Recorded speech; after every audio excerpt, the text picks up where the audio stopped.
like to present an oral Nelson motion this morning.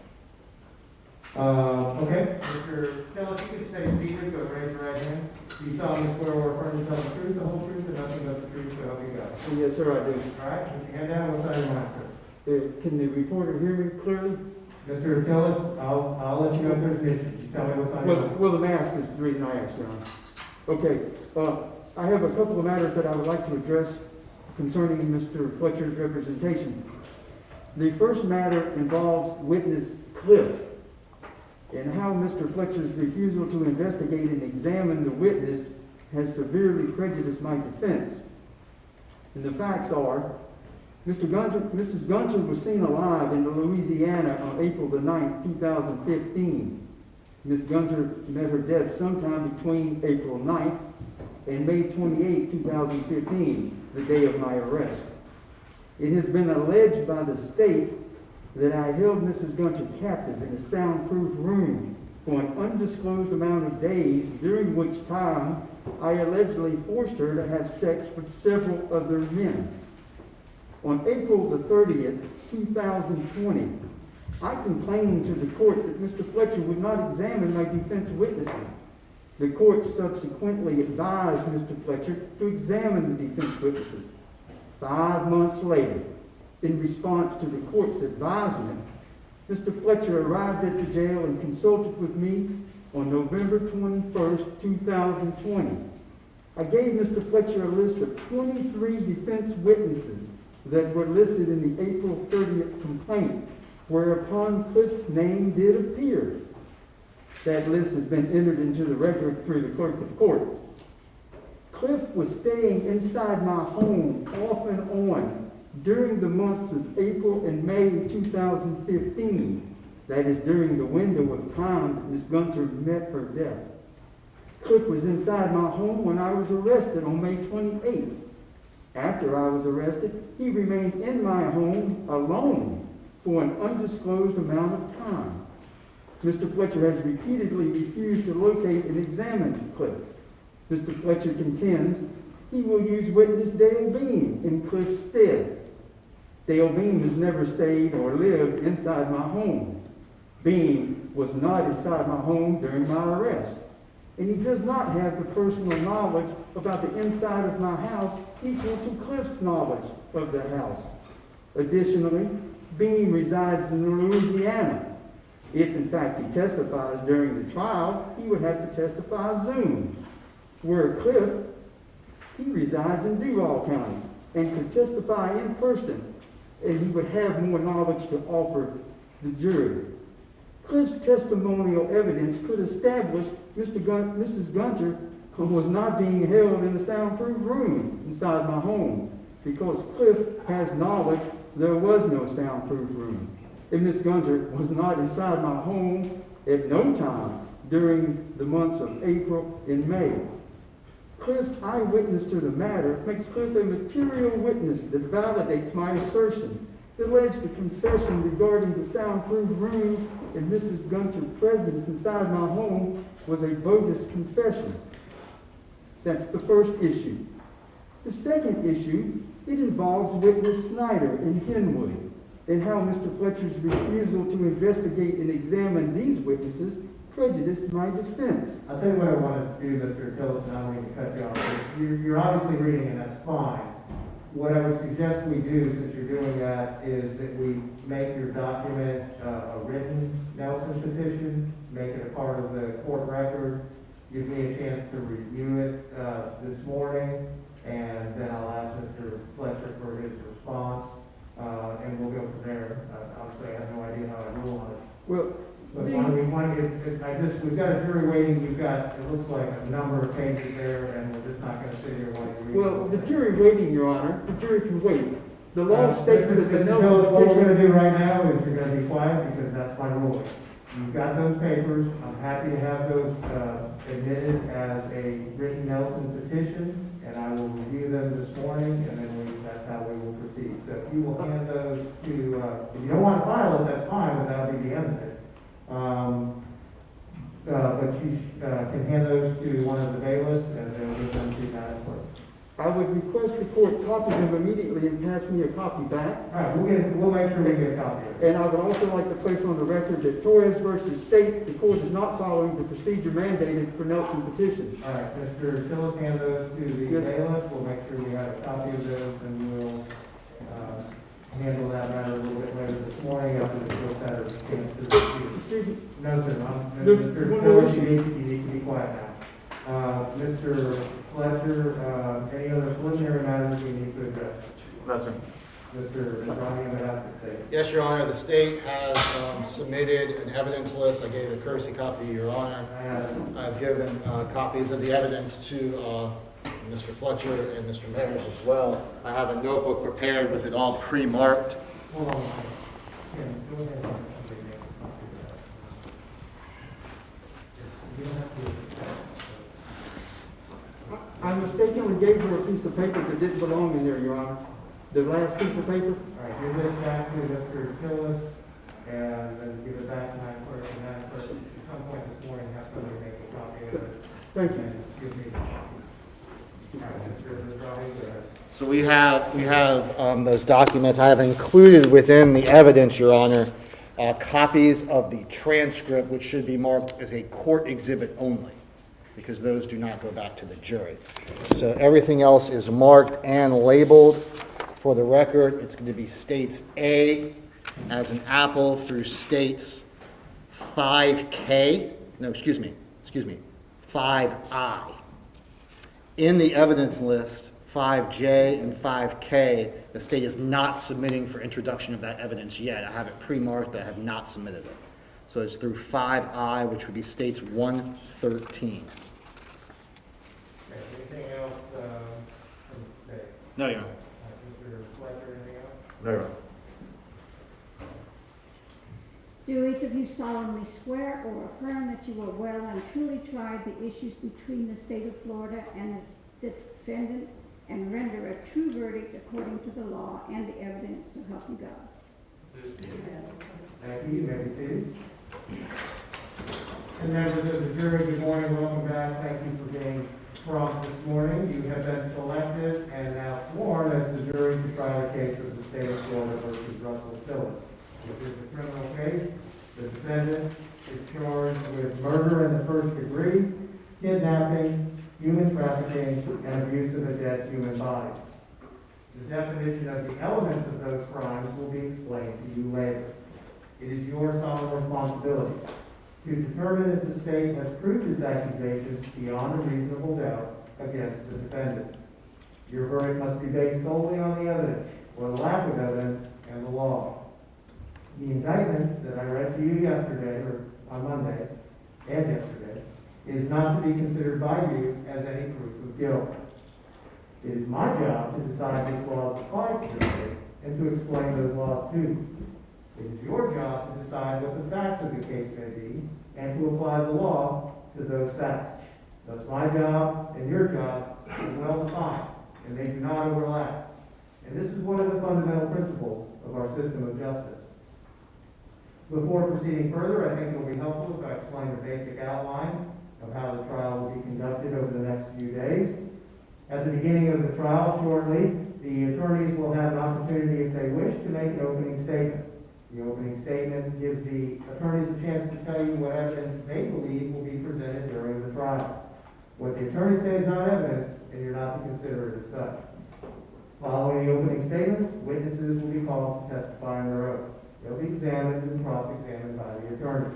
Documents and other exhibits may also be produced as evidence. After the evidence has been presented, the attorneys will have an opportunity to make their final arguments to you. Following those arguments by the attorneys, I will instruct you on the law applicable to this case. And after the instructions are given, you'll then retire to consider your verdict. You should not form any definite or fixed opinion on the merits of this case until you've heard all the evidence, the argument of the attorneys, and the instructions on the law by me. Until that time, do not discuss the case among yourselves. And I now instruct you not to communicate with anyone, including your fellow jurors, about this case. No communication includes no emailing, text messaging, tweeting, blogging, or any other form of communication. Do not send or receive messages to or from anyone about this case or or your jury service. If you become aware of any violation of this rule or any other rule that I give you in this case, you must let me know by telling one of the bailiffs. During the course of the trial, we'll take recesses, and you'll be permitted to separate and go about your personal affairs just as we did during jury selection. During these recesses, do not discuss this case with anyone, nor permit anyone to say anything to you or in your presence about the case. If anyone attempts to say anything to you or in your presence about the case, tell them that you're on the jury trying the case, leave them at once, and report the matter to one of the bailiffs who will advise me.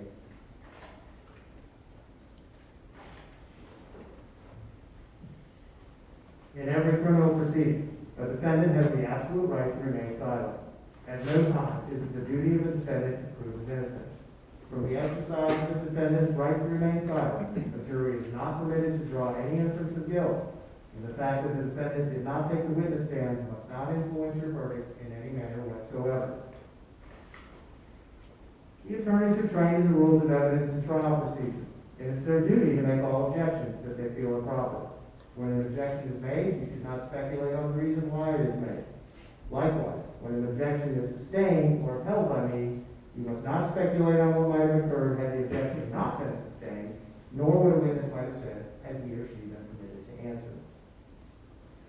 During the trial, it may be necessary to confer with the attorneys out of your hearing to discuss matters of law and other matters that require consideration by me alone. It's impossible to predict when such a conference might be required. When we do that, we'll try to do it in a way that consumes as little of your time as is necessary for a fair and orderly trial.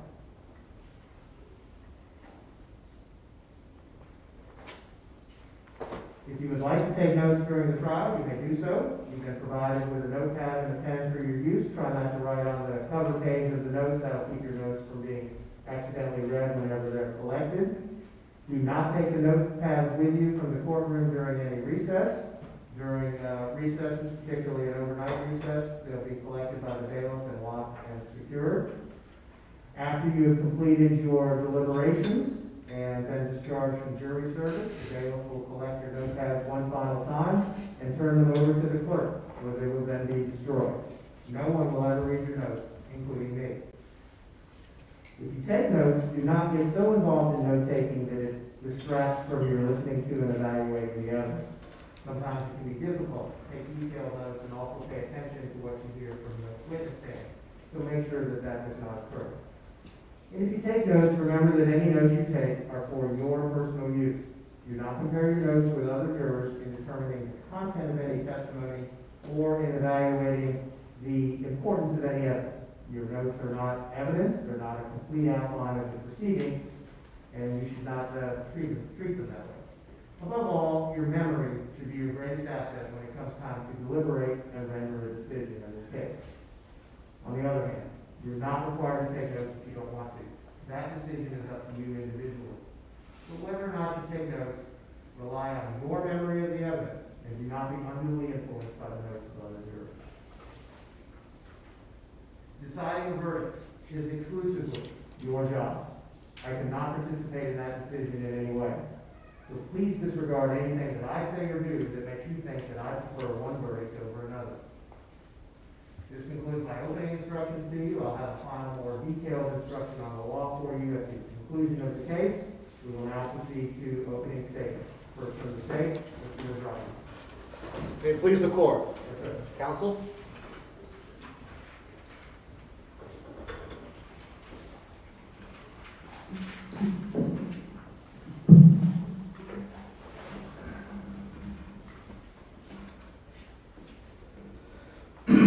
The dismembered remains of the person that used to be Joni Gunter were found scattered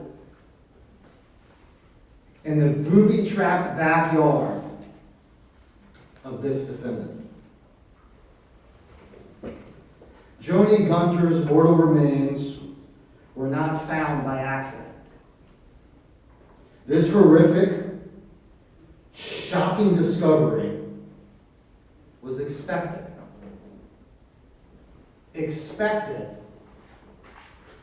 because this defendant, in his own words, described in shocking and amazing detail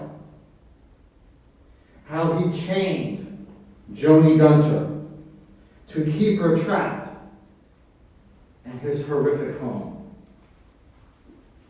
He admitted in shocking detail how he trafficked in her flesh by selling her to friends so they could have sex with her for money that he profited from and he kept.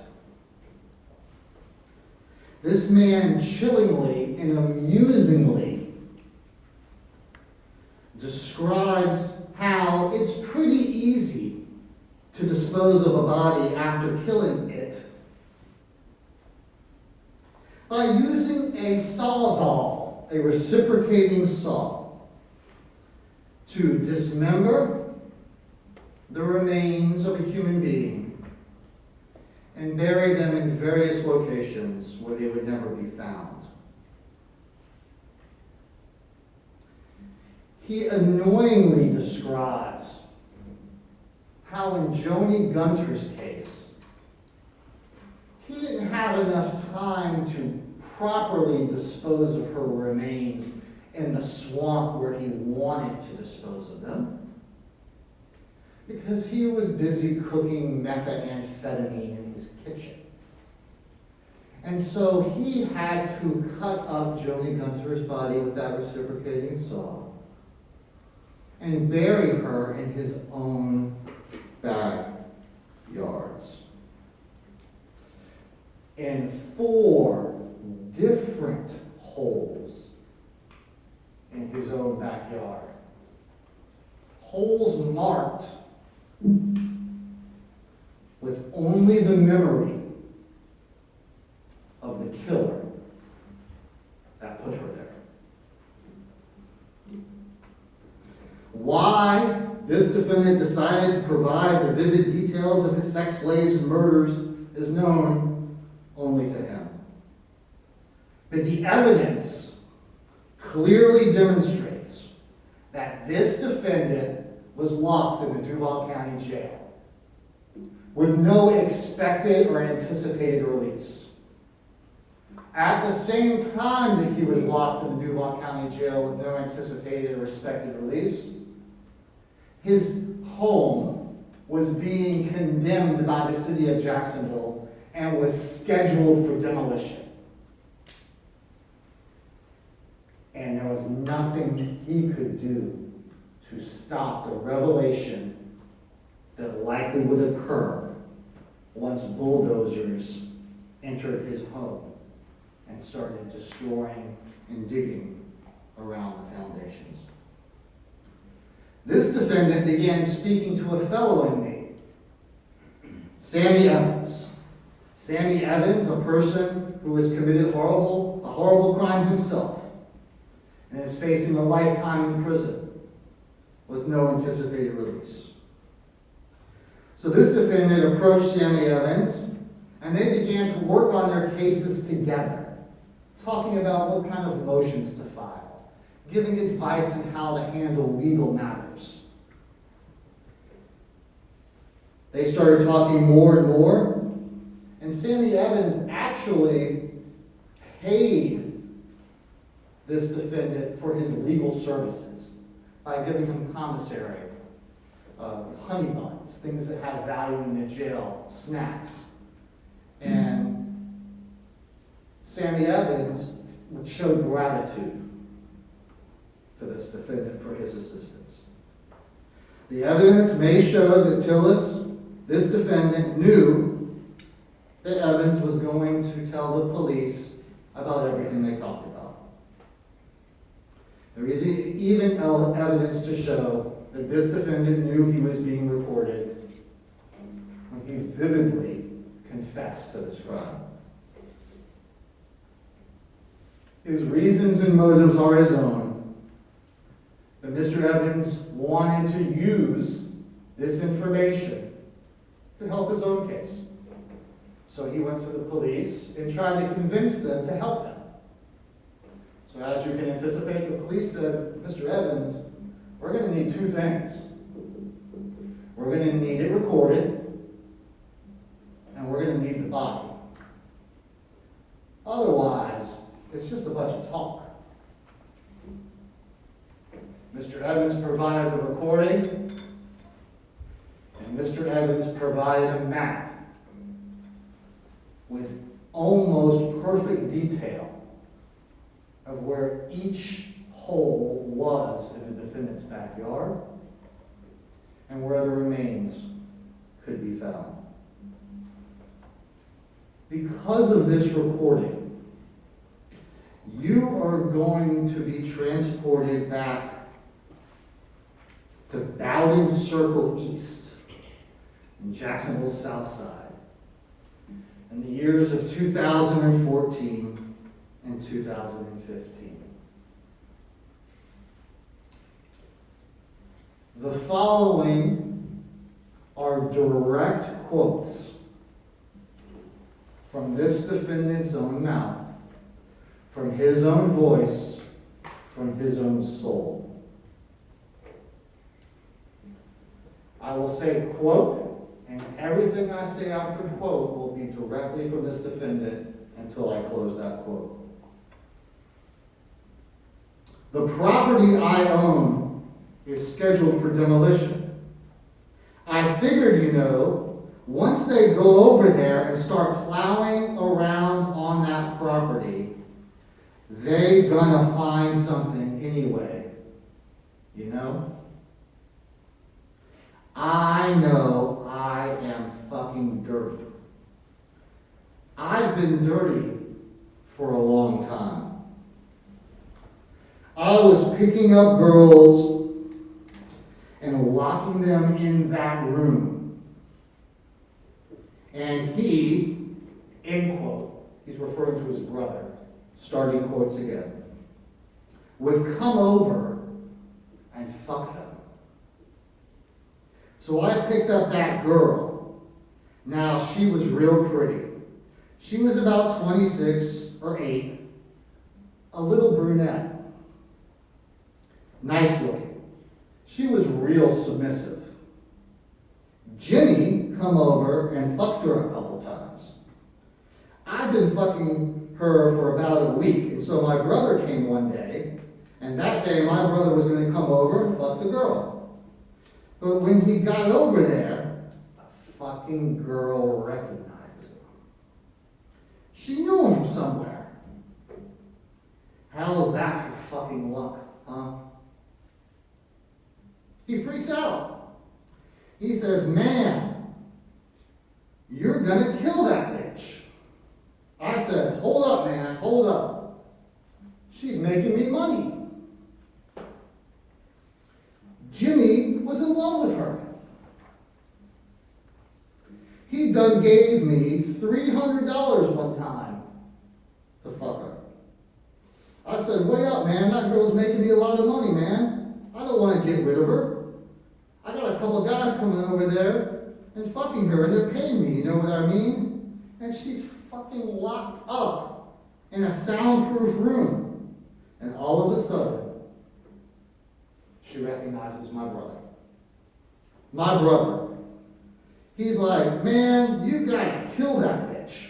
And I'm like, hey, I don't want to kill her, right? So he tells me, look.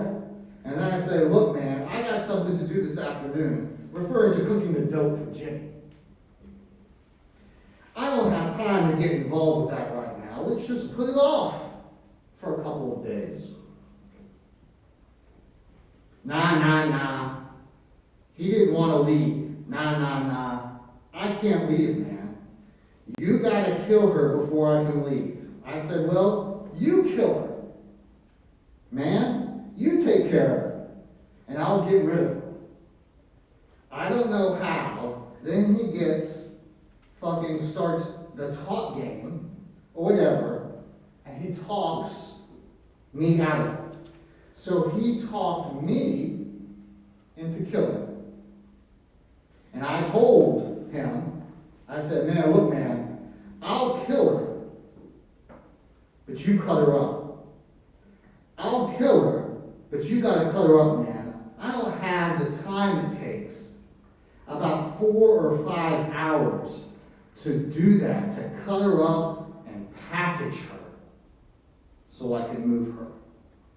And he said, okay, we'll do it that way. We can do it that way. So I killed the bitch, right? So I gave him the Sawzall, the fucking 10-inch all-purpose blade.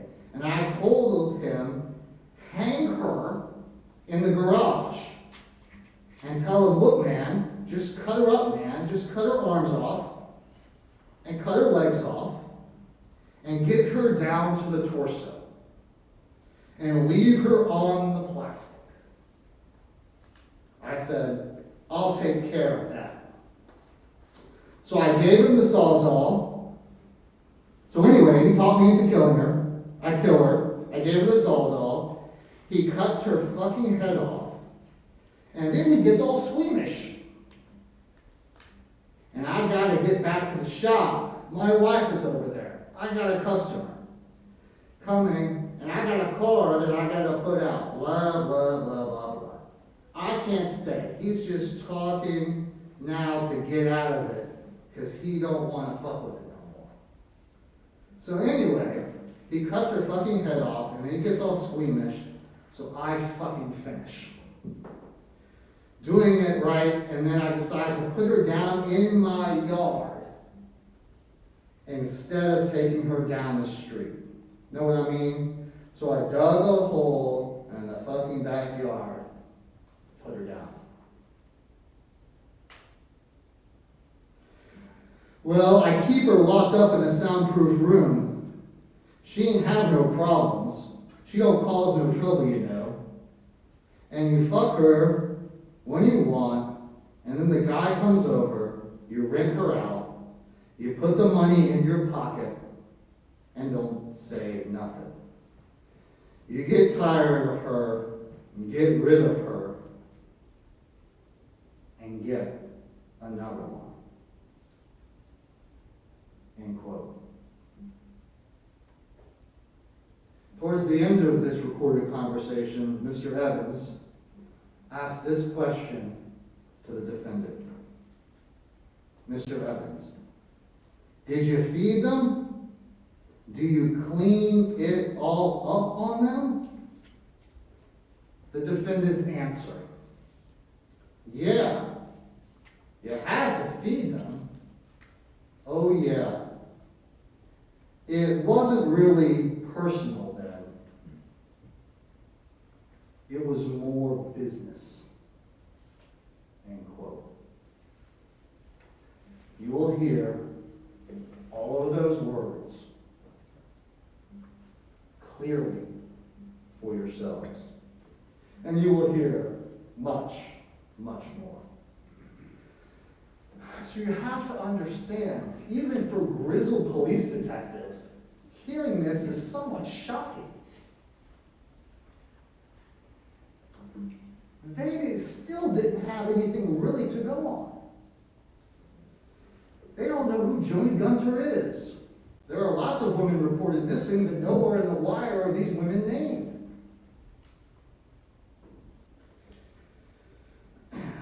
The police heard, but when they went to 3551 Bowden Circle East, when they went to this defendant's house, they saw in real life what this defendant was describing on this recording. In the defendant's backyard, they found a torso. In a separate hole, legs and a skull. And a third on her hole, her arms. And a fourth hole, her lower legs and feet. And the only marking of this grave was the map drawn by Sammy Evans based on the distinct description from this defendant. The police now know that that wire was accurate, and that body existed exactly where this defendant said it would. But we're still a long way from being here today. This unknown person's remains were gathered and given to medical examiners and forensic anthropologists, experts in trying to learn the truth from decayed bones. They both will come into this courtroom and say that this person, this human being, was murdered based on multiple blows to her head. These blows were circular, consistent with that of a hammer, although they cannot say for sure.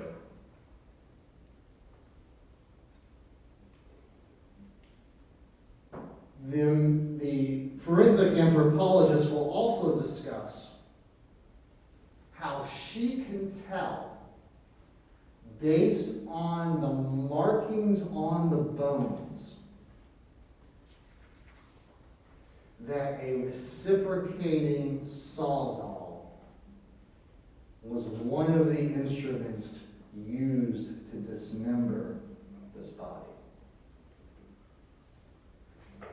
Because detectives are using the evidence at the scene and then comparing it to what the defendant says to see if it matches. The forensic anthropologist has no idea what the defendant has admitted to in terms of the sawzall. Interestingly enough, in another part of the wire, the defendant admits that he did not shoot the victim, because that's too noisy. He did not stab the victim, because that's too messy. And in a second interview done by Sammy Evans, 5 days after the first interview, Sammy Evans asked this defendant if he used a hammer.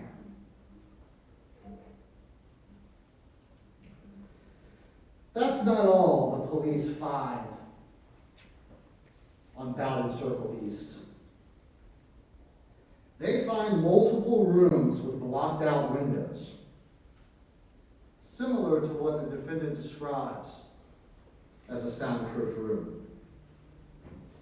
Police find thick chains, iron chains, hanging in the garage, consistent with this defendant's description of hanging the body in the garage to cut her up with a sawzall. They find paperwork in the defendant's home from unrelated multiple women with criminal records, women with drug problems, the exact type of women that this defendant describes in his own words. Police find the detailed paperwork, date of birth, social security, name, prison record of a woman named Tabitha Nicole Hogg. They locate Ms. Hogg. And as soon as detectives contact her, she says, "When I saw that Russell Tillis was arrested, I knew y'all would be contacting me." Now, the defendant is not on trial for what happened to Ms. Hogg. I want to be clear about that. But her testimony will show you the truth about this case. Tabitha Nicole Hogg says that she knew Russell Tillis. They were sort of like friends. During the period of time that they knew each other, Ms. Hogg would live on the street. She would use drugs. She would prostitute herself. And sometimes she needed a place to stay and go. And this defendant was that safe place. And one time, she had gone over there after a drug binge. She needed a place to crash. And Tabitha Hogg wakes up at 3551 Bowden Circle East. and she's chained to the bed. And this defendant is raping her.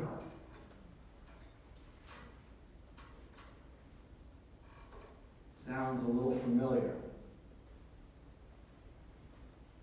Somehow, this defendant, in his multiple chainings and unchainings of Miss Hall, the last time he doesn't chain her properly, she waits to hear snoring, and she escapes and tries to take her paperwork, flees. She doesn't report it to the police. Who's going to believe a heroin-addicted prostitute anyway? But they found her.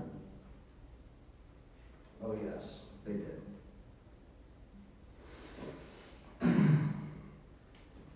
Police, in searching the defendant's home, find all sorts of tools that could have been used to dismember, including Sawzall blades. Blades, just like he describes in his wire. They also show pawn slips that in 2014, the period of time where Ms. Gunter could have been killed, they find this defendant owned and pawned the Sawzall reciprocating saw. That was not found in his house. Those were found on pawn slips. The blades were found in his home. They find evidence of drug use, similar to that described by the defendant in his own voice. Police talked to neighbors who say they saw lots of women come and go from the defendant's home. And one night they heard a woman scream and say, "Let me go." And then heard what they described as chainsaws. They would always see the defendant pressure washing things like huge rugs. They would see him traipsing back and forth in his yard into the woods with shovels. They also will describe how this defendant kept his home hidden from his neighbors as best he could with large tarps, which would give him the privacy and opportunity to do what he did.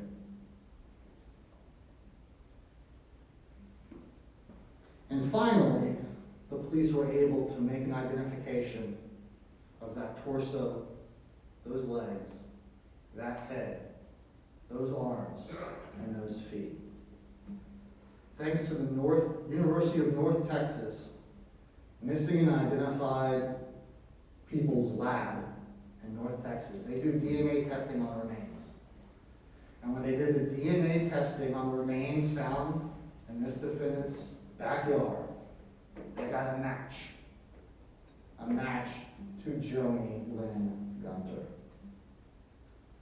Joni Lynn Gunter, a girl who wrote on her Florida ID card, because her license was suspended, she couldn't drive. On her Florida ID card, her address was Sulzbacher Center.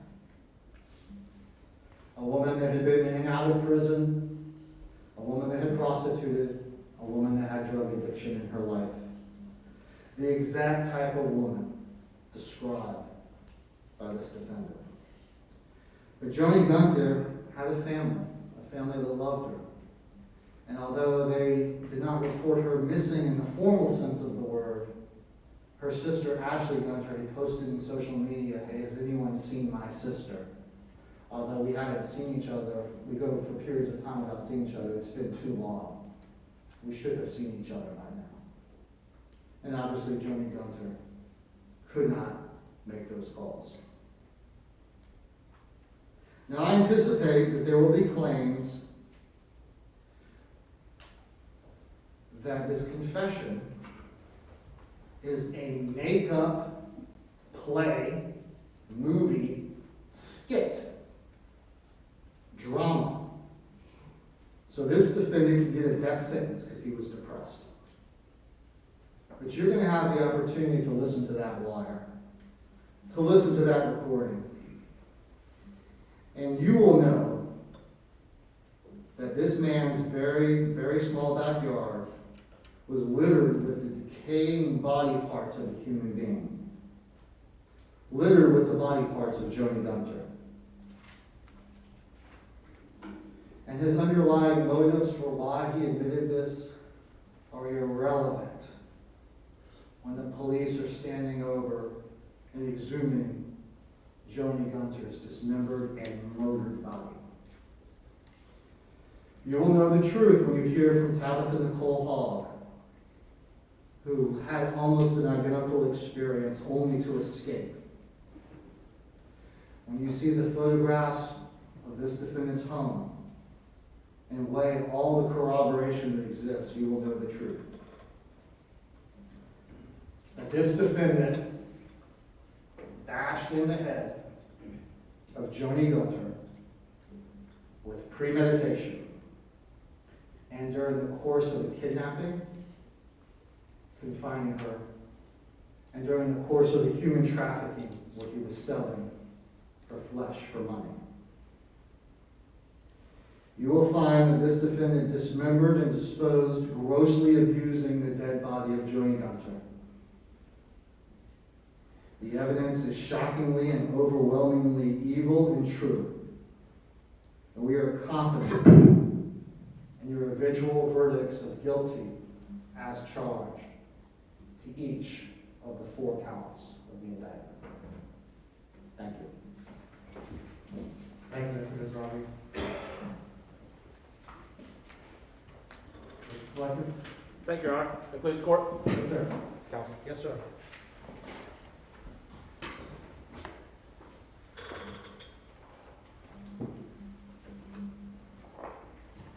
Good morning, ladies and gentlemen of the jury. My old law professor said, criminal cases are simple. The Constitution makes them simple. It's either the state proves their accusations beyond a reasonable doubt with rock-solid evidence, or it's not guilty. We talked a little bit about the right to remain silent in jury selection. And the fear of a criminal defense attorney is that if you don't put your client on the stand, the jury will think he's hiding something. Well, this week, Russell Tillis has nothing to hide from you, and he will take that stand. And he will subject himself to the same bright lights that all the other witnesses will subject themselves to.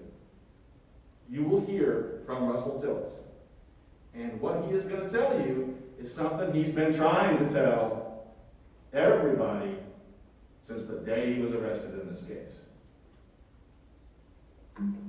Russell Tillis was in jail. He was in this courtroom being prosecuted. His judge was Judge Barilla, a different prosecutor. It's kind of a weird case. He was accused of pulling a knife during an argument with some cops late at night at his house. And he got frustrated because his lawyers, his court-appointed lawyers, wouldn't help him. He was told by the court he could be getting 30 years in that case. 30 years. And he did not want that to happen. He got depressed. He complained about his lawyers. Get the neighbor's surveillance tape that'll prove that I didn't do what they said I did. He gets depressed, he gets emotional, he sits in jail and just languishes month after month. Convinced he's going to get 30 years on a case where he really didn't do anything. He got roused out of bed in the middle of the night by the police, walks outside, and they accuse him of all kinds of things. And there's just no way to fight that. So he comes up with a plan. He talks to an inmate named Sammy Evans, a fellow inmate who is looking at the rest of his life in prison. He comes up with a plan. We can refer to it as suicide by state. You see, he knew about the murder of this young lady. A person who he'll tell you about pulled up to his house and her dead body was in the trunk. He knew about that. And he thought, you know what? I'm going to make up a shocking story. He will tell you his reasons and his motives for doing so. So he makes up a story about human trafficking, abuse, all kinds of things. He makes up this story and he spoon feeds it to Sammy Evans. Sammy Evans spoon feeds it to a detective. The detective spoon feeds it to a state attorney. And he gets charged with the murder based on what he said. As time goes by, the case he was originally in jail on, he gets time served. It goes away. And now he's stuck. He's confessed to a murder he didn't commit. He's confessed, and he's made the confession so shocking that it guarantees he gets the death penalty because of what he says in it. It's just so shocking. It's so aggravating. It's so personal. He made up all those details so that he wouldn't have to sit in prison for the next 30 years. Well, then the case goes away, and now he's looking at the death penalty because he knew where a dead body was buried.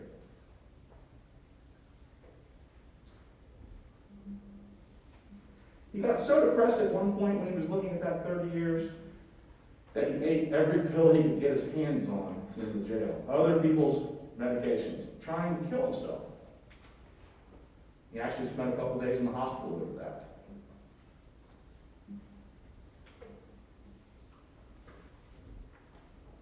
He made that story as shocking as possible. He talks about chaining women to the floor, shackling to the floor, raping them repeatedly. But when you listen to the story, it starts to sound made up. It starts to sound ridiculous. He tells Sammy Evans, yeah, I was raping this one girl. She liked it and kind of became her girlfriend. She liked it. Then she started cooking and cleaning for me. I had to run her off. That's how ridiculous the confession is. He goes into, yeah, I have all my friends come over and have sex with her. And they pay me. We chain her to the floor in a soundproof room. And you'll see the pictures of the house. If putting up a blanket over a window to keep the light out makes your room soundproof, well, I guess it's soundproof. But that's not a soundproof room. He makes it as shocking as possible. He tells a story. About how he needed to get from A to B one day. So he just happens to be at a gas station. Doesn't tell how he got to the gas station. He just says, I'm standing there. Guy gets out of his car, leaves his keys. I jump in, I drive off, and then I realize there's a Pinto behind me following me. And I pull into the house. I make a couple turns, I pull into a driveway so I can turn around, maybe shake this car. It just so happens, according to his ridiculous story, that he's at the owner's house, the guy that owns the car. And it's the daughter behind him saying, what are you doing at my dad's house in my dad's car? That is the most ridiculous, fantastic story ever. Sammy Evans just buys it, goes right along with it. So now he's stuck with this confession to a murder when he didn't do it. So what does he say?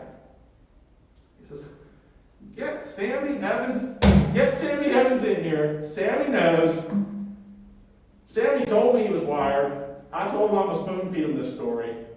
Not only that, it's going to help Sammy. Sammy's going to get what's called substantial assistance. I'm going to get my death by suicide. I'll go off and get executed so I don't have to die a long, languishing death in Florida State Prison for 30 years. He's about 60 now. Guys don't live very long in prison. It's not fun. Bring Sammy Evans in here and ask him. He knew this was a hoax. This whole thing was a hoax. After 3.5 years, He comes to court one day, and he writes on a piece of paper, "I'm liable." And he tells the court, tells everybody, as we're all standing in here, Sammy Evans knew, and I knew that he was liable. He told me, he held up this piece of paper, "I'm liable," thus giving me the sign, let's talk about this case. Here comes the confession. This is going to get me my death by state, my suicide by state execution.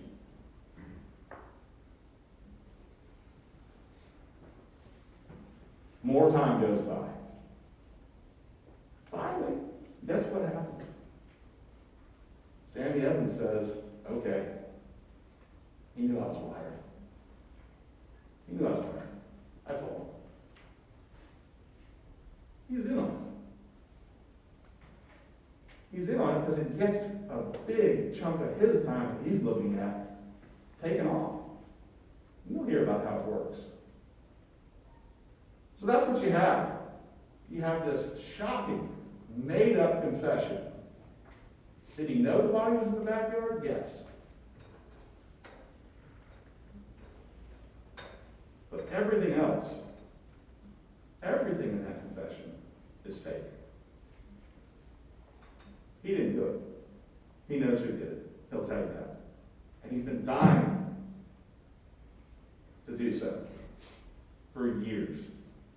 And finally, Sammy Evans came clean the other day. And here we are at the very trial that we'd asked for.